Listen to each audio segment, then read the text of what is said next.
அத்தியாயம் 10 பதம் 11. அவர்களிடம் விசேஷ கருணையை காட்டுவதற்காக அவர்களது இதயத்தினுள் வசிக்கும் நான் அறியாமையினால் பிறந்த இருளை ஞானம் என்னும் சுடர்விடும் தீபத்தினால் அழிக்கின்றேன். பொருளுரை: காசியில் ஹரே கிருஷ்ண கிருஷ்ண கிருஷ்ண ஹரே ஹரே, ஹரே ராம ராம ராம ஹரே ஹரே எனும் கீர்த்தனத்தினை பகவான் சைத்தன்யர் பரவலாக பிரச்சாரம் செய்த போது ஆயிரக்கணக்கான மக்கள் அவரை பின்தொடர்ந்தனர். அச்சமயத்தில் காசியின் மிக புகழ் பெற்ற பண்டிதரான பிரகாசானந்தி சரஸ்வதி பகவான் சைத்தன்யரை உணர்ச்சியின் வசப்பட்டவர் என்று ஏளனம் செய்தார். பெரும்பாலான பக்தர்கள் அறியாமையின் இருளில் இருப்பதாகவும், தத்துவபூர்வமாக பார்த்தால் இவர்கள் குழந்தையைப் போன்று உணர்ச்சி பூர்வமானவர்கள் என்றும் சில சமயங்களில் பக்தர்களை மாயாவாத தத்துவவாதிகள் நிந்திப்பது உண்டு. ஆனால் அது உண்மையல்ல. பக்தியின் தத்துவமே சிறந்தது என்று எடுத்துரைத்த மிகச்சிறந்த அறிஞர்கள் பலர் உண்டு.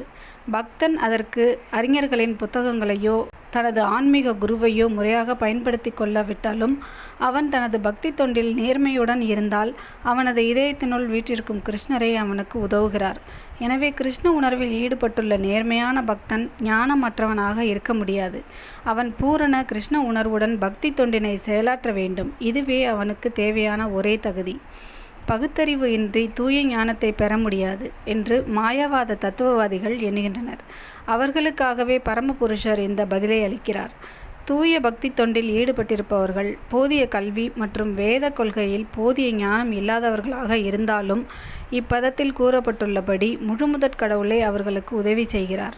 மனக்கற்பனையின் மூலம் பரம உண்மையினை, பூரண உண்மையினை, பரமபுருஷ பகவானை புரிந்து கொள்வதற்கு எவ்வித வாய்ப்பும் இல்லை என்று அர்ஜுனனுக்கு கூறுகின்றார் பகவான். ஏனெனில் பரம உண்மை மிகவும் உன்னதமானவர். வெறுமனே மனதால் முயற்சி செய்வதன் மூலம் அவரை புரிந்து கொள்வதோ அடைவதோ சாத்தியமல்ல. கோடிக்கணக்கான வருடங்கள் மனிதன் கற்பனை செய்து கொண்டே போகலாம்.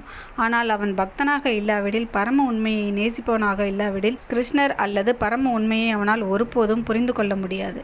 பக்தி தொண்டினால் மட்டுமே பரம உண்மையான கிருஷ்ணரை திருப்தியுற்று தனது அசிந்திய சக்தியின் மூலம் தூய பக்தனின் இதயத்தில் தன்னை வெளிப்படுத்துகிறார். தூய பக்தன் சதா சர்வ காலமும் கிருஷ்ணரை தனது இதயத்தில் தாங்கியுள்ளான். சூரியனை போன்றவரான கிருஷ்ணர் இருப்பதால் அறியாமை என்னும் இருள் உடனடியாக அகற்றப்படுகிறது. தூய பக்தனுக்கு கிருஷ்ணரால் அளிக்கப்படும் விசேஷ கருணை இதுவே. பல கோடி பிறவிகளாக ஜடத்துடன் தொடர்பு கொண்டதன் களங்கத்தினால் ஒருவன் இதயம் ஜடத்தன்மை என்னும் தூசியினால் எப்போதும் கவரப்பட்டுள்ளது. ஆனால் அவன் பக்தி தொண்டில் ஈடுபட்டு இடையராது ஹரே கிருஷ்ண ஜபம் செய்யும்போது அந்த தூசியினை விரைவில் தூய்மைப்படுத்தி தூய ஞானத்தின் தளத்திற்கு உயர்வு பெறுகின்றான். இறுதி இலக்கான விஷ்ணுவினை பக்தி தொண்டினாலும் நாம சங்கீர்த்தனத்தாலும் மட்டுமே அடைய முடியும் ஒழிய மனக்கற்பனையினாலோ வாதங்களாலோ அல்ல. தூய பக்தன் தனது வாழ்க்கையின் ஜட தேவைகளை பற்றி கவலைப்பட வேண்டியதில்லை. அவன் ஏங்க தேவையில்லை. ஏனெனில் அவன் தனது இதயத்திலுள்ள இருளை அகற்றும் போது பக்தனின் பிரியமான பக்தி தொண்டினால் திருப்தியுறும் பரமபுருஷர் தனது பக்தனுக்கு தேவையானவை அனைத்தையும் தானே வழங்குகின்றார். இதுவே பகவத்கீதையின் உபதேசங்களின் சாரமாகும். பகவத்கீதையை கற்பதனால் ஒருவன் பரமபுருஷரிடம் முழுமையாக சரணடைந்த ஆத்மாவாக ஆகி தன்னை தூய பக்தி தொண்டில் ஈடுபடுத்துகிறான்.